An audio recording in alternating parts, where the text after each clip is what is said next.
महाराष्ट्र में कोल्हापुर के महाराजा छत्रपति शाहू जी ने अपने दलित सेवक गंगाराम कांबळे की चाय की दुकान खोलने पर वहां चाय पीने जाने का फैसला किया। पिछली सदी के शुरुआती वर्षों में ये कोई मामूली बात नहीं थी। उन्होंने कांबळे से पूछा, तुमने अपनी दुकान के बोर्ड पर अपना नाम क्यों नहीं लिखा? इस पर कांबळे ने कहा कि दुकान के बाहर दुकानदार का नाम और जाति लिखना कोई ज़रूरी तो नहीं। महाराजा शाहू जी ने चुटकी ली, ऐसा लगता है कि तुमने पूरे शहर का धर्म संकट भ्रष्ट कर दिया है। 26 जून 1874 को पैदा हुए शाहू जी कोई मामूली राजा नहीं थे, बल्कि महाप्रतापी छत्रपति शिवाजी महाराज के वंशज थे। कांबळे की दुकान पर महाराजा के चाय पीने की खबर कोल्हापुर शहर में जंगल की आग की तरह फैल गई। इस अद्भुत घटना को अपनी आंखों से देखने के लिए बड़ी संख्या में लोग जुटे। महाराजा ने भारी भीड़ की मौजूदगी में कांबळे की चाय का आनंद लिया। उनमें से कई लोगों को शायद मालूम नहीं था कि चाय की दुकान खोलने के लिए कांबळे को शाहू जी ने ही पैसे दिए थे। चाय पीने के बाद महाराजा ने गंगाराम कांबळे से कहा कि सिर्फ चाय ही नहीं बल्कि सोडा बनाने की मशीन भी खरीद लो। राजर्षि महाराज के नाम से मशहूर शाहू जी ने कांबळे को सोडा मशीन खरीदने के लिए भी पैसे दिए। गंगाराम की दुकान कोल्हापुर के भाऊ सिंह जी रोड पर अब से 100 साल से भी पहले शुरू हुई थी।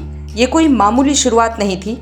जातिवाद भेदभाव देश के अन्य हिस्सों की तरह महाराष्ट्र के कोल्हापुर में भी अपने चरम पर था। शाहू जी महाराज ने इससे सामाजिक बुराई से निपटने के लिए बहुत रचनात्मक रास्ते अपनाए। भाषण देने की जगह वे काम से मिसाल कायम करना चाहते थे। वे अंबेडकर के भी संपर्क में रहे और जाति के आधार पर भेदभाव को दूर करने की दिशा में काम करने की सोच रखते थे।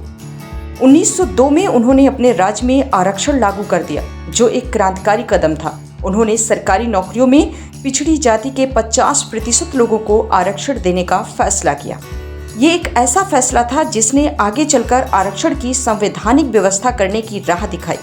उन्होंने अपने शासन क्षेत्र में सार्वजनिक स्थानों पर किसी भी तरह के छुआछूत पर कानून रोक लगा दी थी।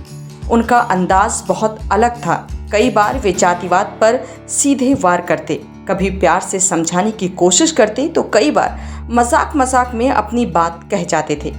उस दौर में ज़्यादातर लोग गंभीरता से मानते थे कि किसी दलित के छू जाने से उनका धर्म भ्रष्ट हो जाएगा।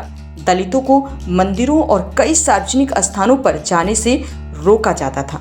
अपनी मृत्यु से 2 साल पहले 1920 में शाहू जी महाराज ने नागपुर में अखिल भारतीय बहिष्कृत परिषद की बैठक में न सिर्फ हिस्सा लिया, उन्होंने एक दलित व्यक्ति से चाय बनवा कर पी।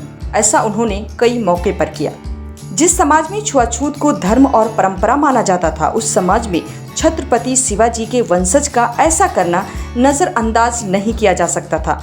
उस पर बहुत चर्चा होती थी। यही शाहू जी महाराज भी चाहते थे कि चर्चा के बाद ही जागरूकता आएगी। 1920 में ही उन्होंने दलित छात्रों के लिए एक हॉस्टल के निर्माण का शिलान्यास किया। छत्रपति शाहू जी महाराज को एक भारत में सच्चे प्रजातंत्रवादी और समाज सुधारक के रूप में जाना जाता था। वे भारत के इतिहास में एक अमूल्य मणि के रूप में आज भी प्रसिद्ध हैं। छत्रपति शाहू महाराज ऐसे व्यक्ति थे जिन्होंने राजा होते हुए भी दलित और शोषित वर्ग के कष्ट को समझा और सदा उनसे निकटता बनाए रखी।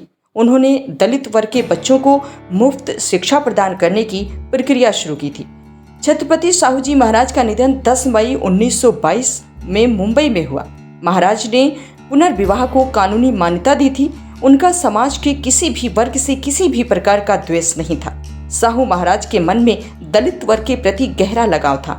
उन्होंने सामाजिक परिवर्तन की दिशा में जो क्रांतिकारी उपाय किए थे, वो इतिहास में याद रखे जाएंगे।